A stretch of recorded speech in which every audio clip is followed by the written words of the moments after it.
जय हिंद दोस्तों, आप सभी को न्यू टीम एकेडमी के प्लेटफॉर्म पर स्वागत करता हूं। आज हम बात करेंगे वायुमंडल के। सबसे पहले जान लेते हैं वायुमंडल क्या है। विभिन्न प्रकार के गैस, जलवाष्प, कण, धूल कण के मिश्रण को हम लोग वायुमंडल कहते हैं। वायुमंडल को हम लोग मुख्यतः 5 भागों में बांटते हैं। आइए हम आपको फिगर के माध्यम से पूरा चर्चा करेंगे।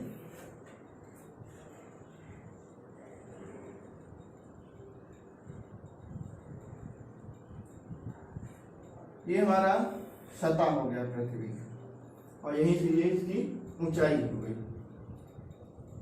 ऊंचाई डिग्री सेल्सियस यानी कि ताप के आधार पर। ये आपका 0 हो गया। पृथ्वी के 20 किलोमीटर तक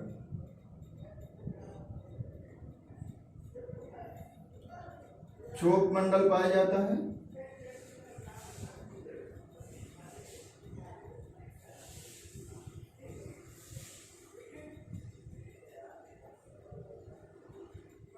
बीस से 50 किलोमीटर तक के आपका समताप मंडल पाया जाता है।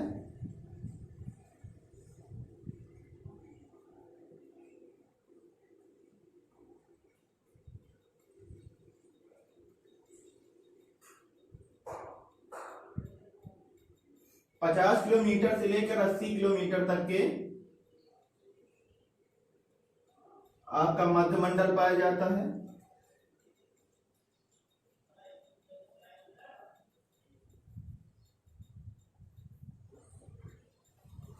अस्सी से लेकर 640 तक आपका ताप मंडल पाया जाता है।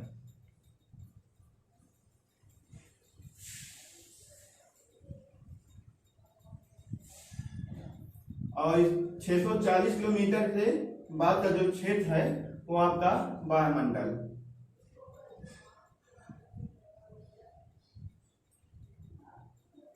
हमने बता दिया है पृथ्वी को, यानी कि पृथ्वी जो वायुमंडल है वो 5 भागों में बांटा गया है। क्षोभ मंडल, समताप मंडल, मध्य मंडल, ताप मंडल और बाह्य मंडल। समताप मंडल में एक मंडल पाया जाता है जो 20 से 35 किलोमीटर तक है, जिसको हम लोग ओजोन मंडल कहते हैं।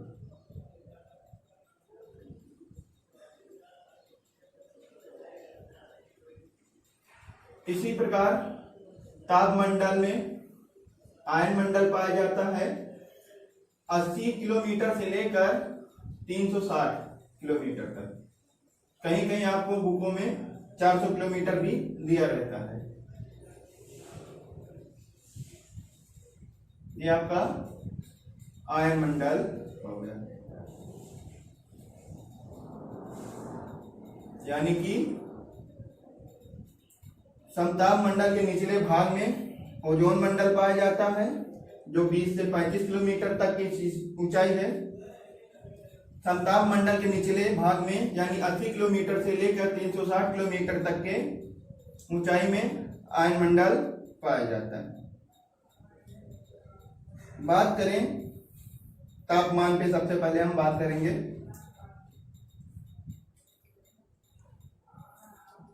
क्षोभ मंडल में जो है ऊंचाई के साथ साथ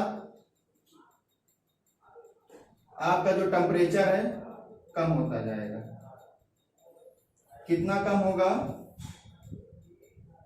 165 मीटर ऊपर जाने पर आपका 1 डिग्री की जो है कमी होगी। यानी कि हम अगर क्षोभ मंडल के जो ऊपरी भाग है यहां तक इसका टेम्परेचर बढ़ता जाएगा। विषुवत रेखा से अगर देखा जाए तो इसका टेम्परेचर 80 डिग्री हो जाता है। उत्तरी ध्रुव से अगर हम देखेंगे तो 45 डिग्री इसका टेम्परेचर हो जाता है ऊपरी सतह पे।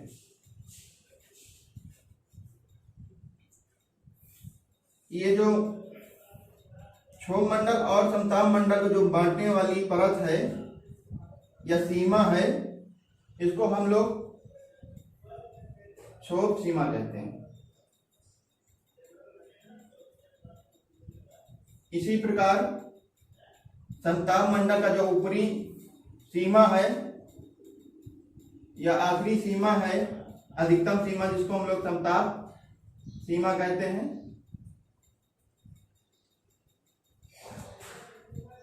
मध्य मंडल के ऊपरी सीमा को हम लोग मध्य सीमा कहते हैं,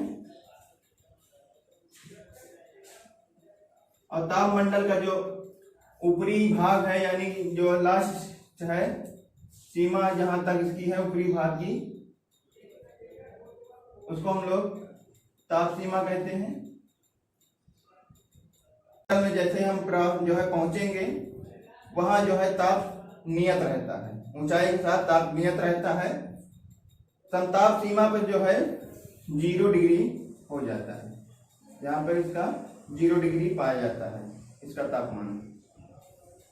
मध्य सीमा को जो बात करें तो यहाँ जो है मध्य सीमा पे जो है इसकी जो तापमान है -100 डिग्री हो जाता है, जिसके कारण हम लोग मध्य मंडल को ठंडा मंडल कहते हैं।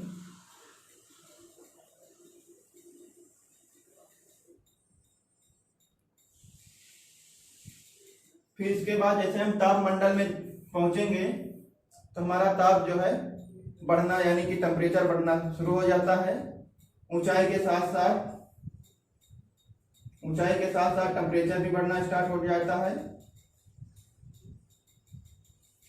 यानी कि इस भाग के जो ताप सीमा अगर देखा जाए तो 1700 डिग्री सेल्सियस इसका तापमान हो जाता है। यहां पर आपको गर्मी का एहसास नहीं होगा। 1700 डिग्री सेल्सियस होने के बावजूद आपको यहाँ गर्मी एहसास नहीं होगा। इसका कारण ये है कि जो विरल वायु है वो जो है ऊष्मा को ग्रहण नहीं करते, ठीक है, इसी वजह से यहाँ आपको गर्मी महसूस नहीं होगा। हमने आपको टेम्परेचर के आधार पे चर्चा कर दी है। अब बात करते हैं एक एक मंडल के बारे में, जानेंगे जो प्रश्न पूछे जाते हैं।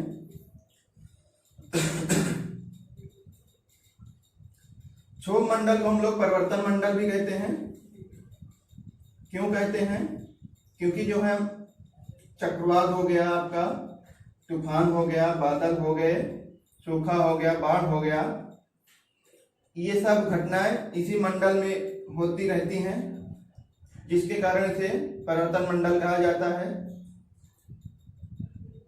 इसको सामान्य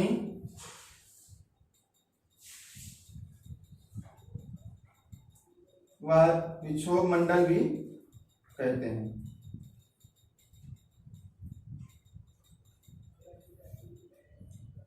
क्षोभ मंडल की जो है ऊंचाई आपको ध्रुवों पे जो है अलग मिलेगा, विषुवत रेखा पर अलग मिलेगा। इसी वजह से इसकी जो औसत ऊंचाई देखी गई, निकाली गई है, वो है 12 किलोमीटर। औसत ऊंचाई इसकी 12 किलोमीटर है। अगर आपके एग्जाम में पूछ लिया जाए कि क्षोभ मंडल की औसत ऊंचाई कितनी है, तो 12 किलोमीटर होगी। पूछा जाए क्षोभ मंडल की जो है पृथ्वी से कितनी ऊंचाई तक पाई जाती है, तो आपका 20 किलोमीटर हो जाएगा। ध्रुवों पर अगर इसकी बात करें, ध्रुवों पर इसकी जो ऊंचाई है 6 से 8 किलोमीटर तक है। हमने आपको बता दिया कि जो है इसको इसी क्षेत्र में जो है जो मौसम संबंधित घटनाएं होती हैं हमारे, सब इसी में होती हैं। आपके एग्जाम में पूछा जाए कि जो मौसम संबंधित जो भी घटनाएं होती हैं किस मंडल के अंतर्गत होती हैं, आपका क्षोभ मंडल हो जाएगा। इसके बाद चर्चा करते हैं ओजोन मंडल। ओजोन मंडल जो है सूर्य से आने वाली पराबैंगनी किरणों को अवशोषित कर लेती हैं और उसके बाद सिर्फ प्रकाश को, यानी कि सूर्य के प्रकाश को आने देती हैं। इसी वजह से इसको पृथ्वी का जो है कवच कहा जाता है। अगर ये ओजोन मंडल यानी कि ओजोन परत ना हो, इसमें ओजोन मंडल में ओजोन परत पाया जाता है जो प्रकाश बैंगनी किरणों को रोकती है।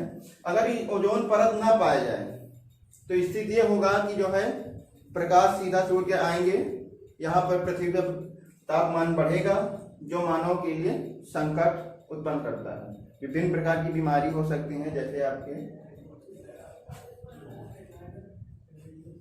हाल ही में जो है अंटार्कटिका महाद्वीप में ओजोन परत में छिद्र देखा गया। छिद्र का तात्पर्य यह है कि जो ओजोन परत है इसकी मोटाई में कमी देखी गई है।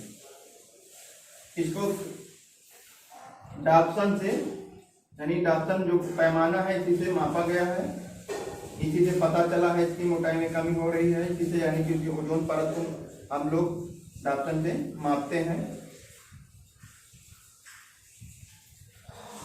इसी वजह ओजोन को जो है परत में जो छिद्र हो रहे हैं जिसका मुख्य कारण है CFC यानी क्लोरोफ्लोरोकार्बन, और दूसरा है नाइट्रोजन ऑक्साइड। जो हमारे वायुयान हैं यानी रॉकेट हैं, इन सब जो ईंधन के रूप में प्रयोग किया जाता है नाइट्रोजन ऑक्साइड, यही जो है ओजोन परत का छिद्र का कारण है। इन्हीं की वजह से इसका क्षय हो रहा है।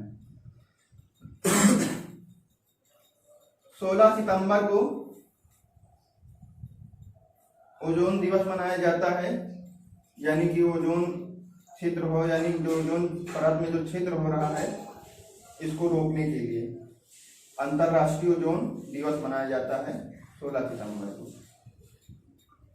बात करें संताप मंडल में, संताप मंडल में हमने ऊंचाई बता दिया है 20 से 50 किलोमीटर तक इसकी ऊंचाई है, यानी कि 20 से 50 किलोमीटर तक की ऊंचाई तक संताप मंडल पाया जाता है। संताप मंडल को हम लोग शांत मंडल भी कहते हैं, इसलिए कहते हैं क्योंकि जो मौसमी घटनाएं हैं ये सिर्फ जो है क्षोभ मंडल के क्षोभ सीमा तक ही रहती हैं, इसके बाद यहाँ तक नहीं पहुंची, घटनाएं यहाँ नहीं घटित होती हैं, जिसके वजह से यहाँ का वातावरण शांत रहता है। इसी वजह से यहाँ शांत मंडल कहते हैं। जो हमारे वायुयान हो गए, रॉकेट हो गए, ये सभी उड़ान के लिए सुरक्षित जगह हमारा संताप मंडल है। प्रश्न आपके अगर पूछा जाता है कि जो है वायुयान के उड़ने के लिए कौन सा संताप मंडल, यानी कौन सा मंडल सबसे सही है यानी कि सुरक्षित है, तो आपका संताप मंडल हो जाएगा। ठीक है, बात करते हैं आयन मंडल की। आयन मंडल को जो है 4 भागों में बांटा गया है, यानी कि आयन मंडल में 4 परत पाए जाते हैं। आपका D हो गया, E हो गया, F हो गया, S हो गया।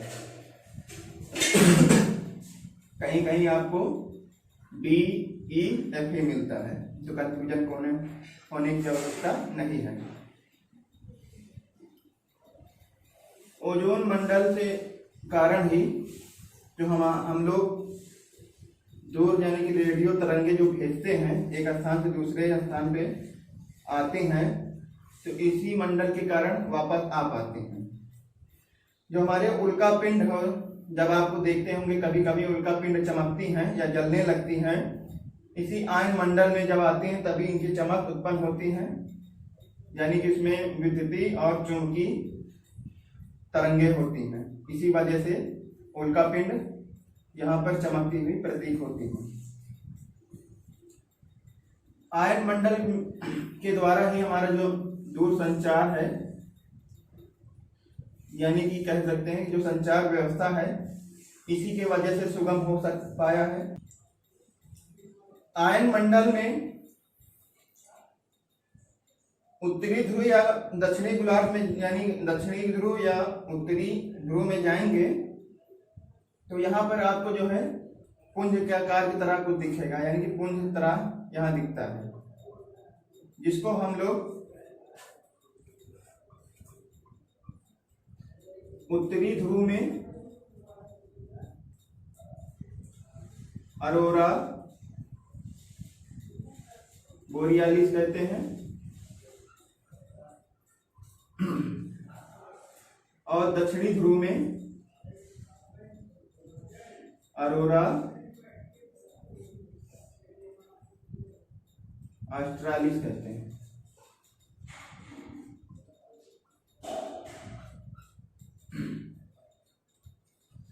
आपके छोटे एग्जामों में अधिकतर क्षोभ मंडल की औसत ऊंचाई पूछ ली जाती है, यानी कि 12 किलोमीटर है। अगर क्षोभ मंडल की ऊंचाई पूछे, यानी पृथ्वी से क्षोभ मंडल की कितनी ऊंचाई तक के विस्तार पाया जाता है, तो आपका 20 किलोमीटर है। इसी मंडल में जो है तापमान की जो है कमी होती है ऊंचाई से बढ़ने पर, यानी 1 किलोमीटर में आपका जो है 6.4 डिग्री ह्रास, यानी कि डिग्री तापमान का ह्रास होता है। फिर इसके बाद पूछा जाता है यानी कि ओजोन मंडल की ऊंचाई पूछ लिया जाता है, तो 20 से 35 किलोमीटर तक की ओजोन मंडल पाया जाता है। आपके जो ओजोन परत हैं ज़्यादातर आपके 20 से 25 किलोमीटर तक में ज़्यादा पाए जाते हैं, क्योंकि यहाँ पर ओजोन गैस की सांद्रता अधिक होने के कारण। ठीक है, ओजोन मंडल के अंतर्गत पाया जाता है, समताप मंडल के अंतर्गत पाया जाता है। और ताप मंडल के अंतर्गत कौन सा जो है मंडल पाया जाता है? आयन मंडल पाया जाता है। यही सब हमने जो प्रश्न के महत्व हैं जो पूछे जाते हैं, हमने आपको वायुमंडल पर चर्चा कर दी है। वायुमंडल के घटक के रूप में देखा जाए तो 3 घटक हैं इसके, यानी आपका गैस हो गया, जलवाष्प हो गया और धूलकण हो गए। ये सभी आपके क्षोभ मंडल में पाए जाते हैं। आपको हम बता दें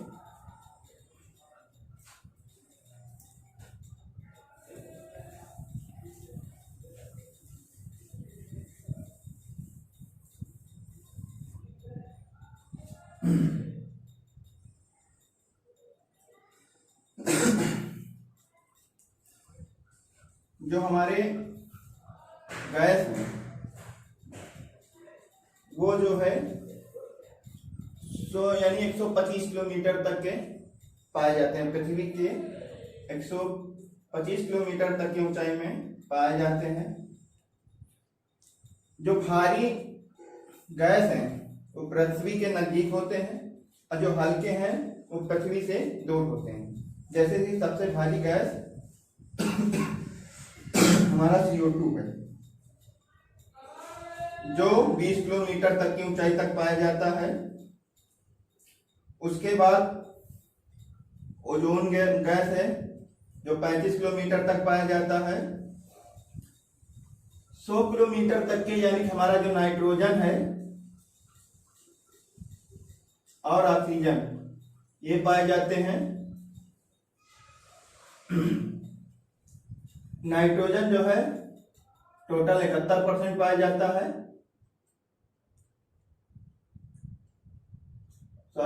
नाइट्रोजन जो है आपका 78% पाया जाता है और ऑक्सीजन जो है 21% पाया जाता है। यानी कि बात कर लें पृथ्वी के जो वायुमंडल में 99% आपका जो है सिर्फ नाइट्रोजन और ऑक्सीजन गैस पाए जाते हैं। नाइट्रोजन के कारण ही जो हम लोग वायुदाब है, पवनों की शक्ति है, इन सब का अभ्यास कर। नाइट्रोजन के कारण ही ऑक्सीजन के जो है कंट्रोल रखता है, नहीं तो जो है पृथ्वी पर आग ही आग हो जाएगा। नाइट्रोजन ऑक्सीजन को तंग करके यानी कि प्रज्वलित होने से बचाता है। नाइट्रोजन पौधों के लिए यानी पेड़ पौधों के लिए प्रोटीन बनाता है ऑक्सीजन जो है मानव के लिए सबसे महत्वपूर्ण है, यानी कि जीव जंतु के लिए महत्वपूर्ण है। ऑक्सीजन नहीं होगा तो जीवन संभव नहीं है।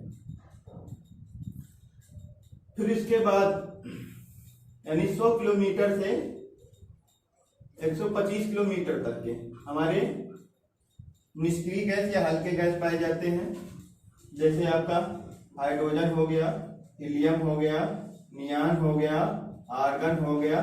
ये सभी आपके हल्के गैस हैं जो पृथ्वी से दूर पाए जाते हैं, लगभग 125 किलोमीटर तक के। ठीक है, बात करें जलवाष्प की, तो जलवाष्प जो है 5 किलोमीटर तक की ऊंचाई तक पाए जाते हैं।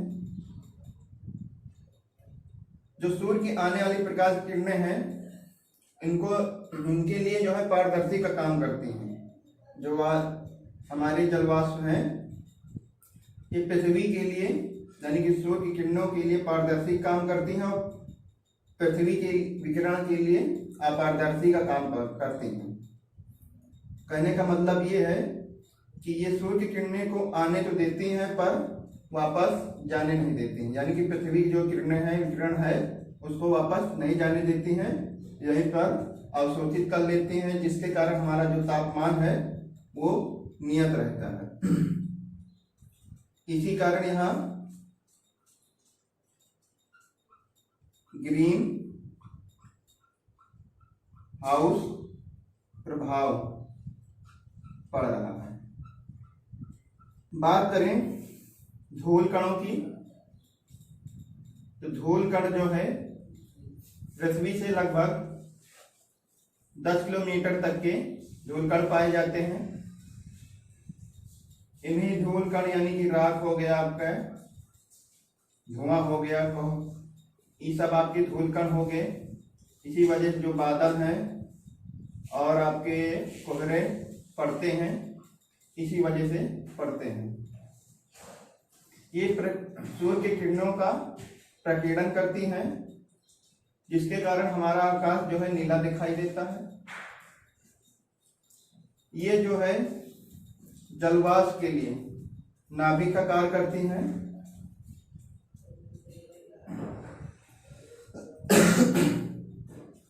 यानी कि जलवाष्प का संघनन होता है जिससे बादल बनते हैं।